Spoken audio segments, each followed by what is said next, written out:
La compensation de gaz à effet de serre, c'est que la quantité de gaz à effet de serre pour faire fonctionner une école, on peut réduire, mais on ne peut jamais réduire à zéro. Donc, pour pallier à ça, on a besoin de compenser en faisant différentes activités, soit plantation d'arbres, compostage, ce qui va nous permettre d'arriver à notre zéro carbone. Et on a plusieurs activités qu'on a faites en dehors de l'école, mais la principale était la pépinière qu'on avait commencé ici à l'école. On plantait des chênes qu'on faisait pousser ici pendant 1 an, qu'on faisait germer les graines pendant l'hiver, puis vraiment on avait vraiment nos pousses ici. Après ça, on retrouvait un terrain puis on allait les replanter. Dans le fond, planter les arbres, ça a vraiment revenu aussi au fait de travailler sur un projet local. Tu t'investis ton temps, puis tu vois, quand on finissait notre journée, on voyait tous les arbres plantés, puis tu voyais à quel point que vraiment les actions qu'on avait faites, c'était concret. Le projet Noël écolo, c'est un projet qui a débuté ici il y a 2 ans à Valcourt. C'est un projet qui vise à sensibiliser puis à influencer les élèves sur le terme de l'écologie puis la pollution. Donc, ce qu'on fait, c'est qu'on donne une deuxième vie aux objets.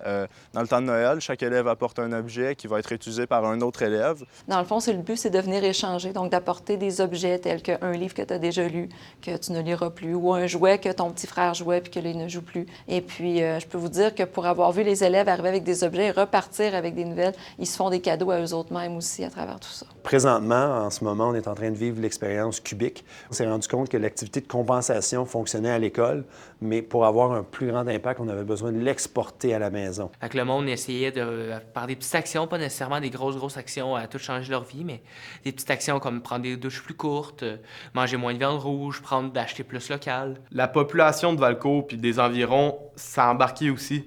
Fait, en plus que les écoles, eux autres, ont commencé à diminuer leurs empreintes écologiques, la population aussi.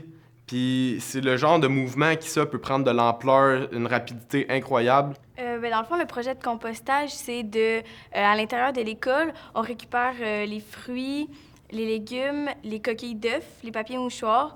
On récupère ces éléments-là pour les récupérer puis faire de la terre. Puis avec la terre, on fait des plantations.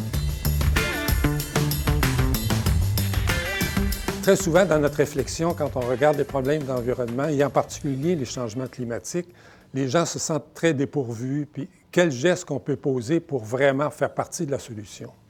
Et c'est là qu'en compensant localement, on s'assure par les actions que nous allons prendre que notre action va porter comme solution à ce problème plutôt que de le confier à d'autres. Et fièrement dire « je fais partie de la solution ».